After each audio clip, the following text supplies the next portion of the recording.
Lasting effects of trauma from childhood can be devastating. I know a lot of you who watch my channel, and even those who may be new to my channel watching this video, I think you guys recognize that childhood trauma can wreak havoc on your life. It isn't just a situation that happened in childhood. It isn't just a situation that happened when you were younger.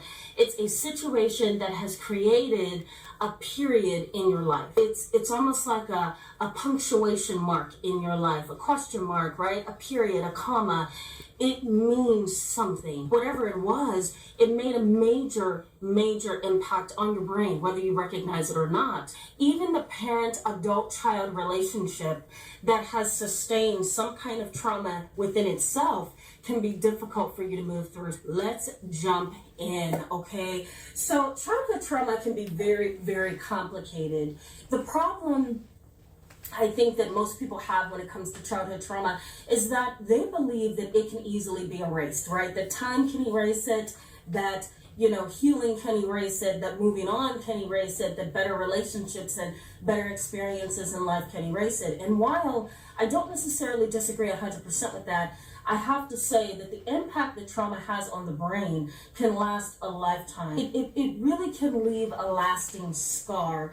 And it's not like, a small cut. It's a second-degree burn. And it really penetrates the essence of who you are, and it can penetrate the mind and the heart in ways that's really difficult for you to recognize. Now, you may be looking at some of your relationships after this childhood trauma, adolescent trauma, young adult trauma, and you may be thinking, I don't understand why my relationships are not working out. I don't understand why I don't really trust people. I don't understand why I can't keep a job, or I don't understand why I'm having sleep problems. I don't necessarily have my traumatic experience on my brain all the time. And I want you to kind of be aware of the fact that even if you don't think of the trauma, or you feel like you've gotten over the trauma, or you feel like it's not as bad as it used to be, that doesn't mean that the brain has fully healed. We have what's called a subconscious. We also have, this amygdala in the middle of our brain that's an almond-sized structure that really searches for threats. And anything that looks like a potential threat, anything that the amygdala sees as a potential trauma can trigger the brain, which then triggers fight or flight and stress hormones, cortisol levels, and then your body goes into this huge thing, and it's like cranking up an engine and just letting it run on idle, and whether you recognize the changes in your brain and in your body or not really doesn't have an impact on what your brain is actually doing and what your fight or flight system is actually doing to you. So past experiences that you can identify as traumatic would be emotional, physical, and sexual abuse. I think we're all aware of that. But also household substance abuse. There's research that suggests that if a whole household has been using drugs, abusing drugs, manipulating systems to get drugs, that the household tends to be rather dysfunctional, right? Mom and dad are using substances, the children are using substances, and it's become kind of like a part of the tapestry or the fabric of the family. Parental alienation, long-term separation, divorce, right? That can also be a traumatic situation for, anybody growing up in a household where they had mom and dad and now mom and dad are at odds, or they're gone or separated. Mental illness that's untreated or poorly treated, poorly managed, right? You're seeing episodes in your parents and you don't know what's going on, or you're feeling conflicted about what's going on in your parent, how you feel about your parent, what you're witnessing with your eyes, right? That can be traumatic.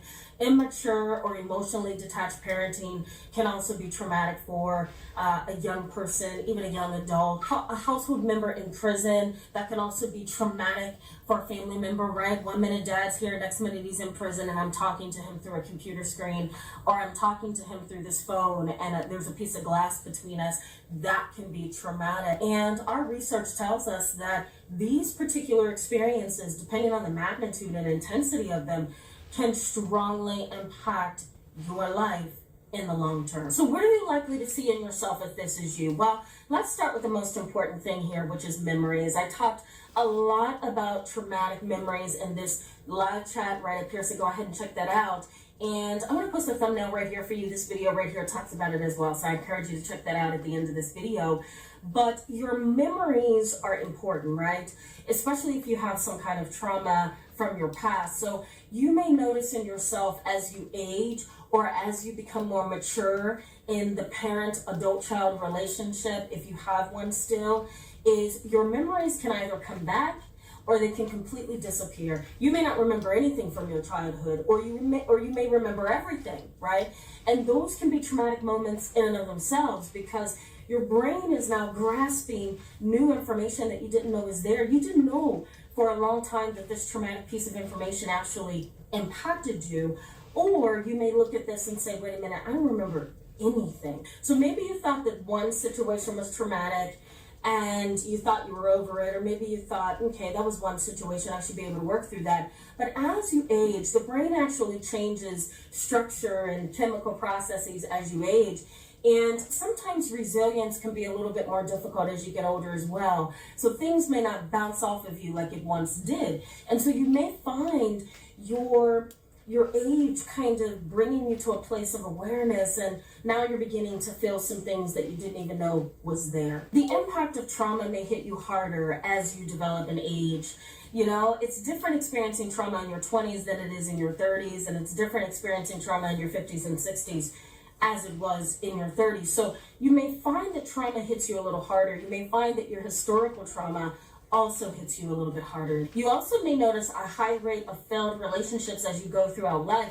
Maybe your younger relationships were a little bit different, a little bit easier, but now that you're a little bit older, right, maybe your parent-adult-child relationship isn't working out like it used to. For some reason, you guys are butting heads, or, you know, there's more stubbornness, or you're more temperamental, or that parent is different or changed. You may notice that your relationships are different as you get older because of the traumatic experience that you have had in the past. Hidden or unexpressed emotions may kind of push to the surface, right? Kind of think of how a seed kind of buds into a flower, or some kind of a plant, right? That's kind of how trauma can be as you get older.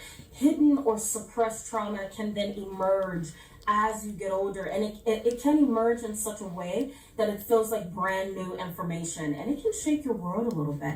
You may also start to see elements of a trauma that you thought you fully understood come to life in a different way, and that can impact you as well. Coping strategies may be layered, right? Or they may have to be given to you in a different way than maybe when you were younger. So let's say when you were 15, it was easier to deal with trauma, it was easier to cope. But now that you are 35, maybe you need multiple coping strategies. Maybe you need medication and coping strategies. Keep in mind that depending on where you are in your life, you may fall into the trap of masking your trauma with drugs and alcohol and not really realizing it. Maybe you're trying to suppress something, or maybe something is trying to, push through to the surface and you're not ready. And so you're kind of drinking too much wine, you're drinking too many beers, you're hanging out with the guys or hanging out with the girls too much, you're partying, going to clubs too much. Watch your behavior, because you could be showing signs that something's going on in your mind and in your heart and in your brain that you need to pay attention to. Your healing may feel impossible or rushed as you grow older. Growing older has such a different impact on the brain, and you may feel like your healing is rushed, or you may feel like it's more difficult to heal, which that could be true, but it could also just be a roadblock, and you need to kind of get over that. Keep in mind that trauma causes wear and tear on the body. So, as you get older, that trauma that you held on to for so many years may begin to wear on you and wear you out and drain you and tire you out. And so you really need to be aware of what's on your psyche, what's on your subconscious. Have you truly healed, or are you rushing to heal? Have you truly healed, or are you suppressing things? So it really takes a lot of personal insight to figure out where you belong. Keep in mind too, and this is very, very important, that you may be prone to procrastination, you may be prone to avoidance, maybe some perfectionism as you get older. So it's not always that, you don't want to heal, or you can't heal, or the therapy's not working, or the treatments are not working. Sometimes it's just that your age and growing older has made healing a little bit more difficult. So you might find that you're prone to procrastination, you're prone to stubbornness, maybe you're prone to being a certain way and it's getting in the way of your healing. Trauma transforms you, and it transforms the parent-adult-child relationship. It also transforms your romantic relationships, your work relationships, and how you view life.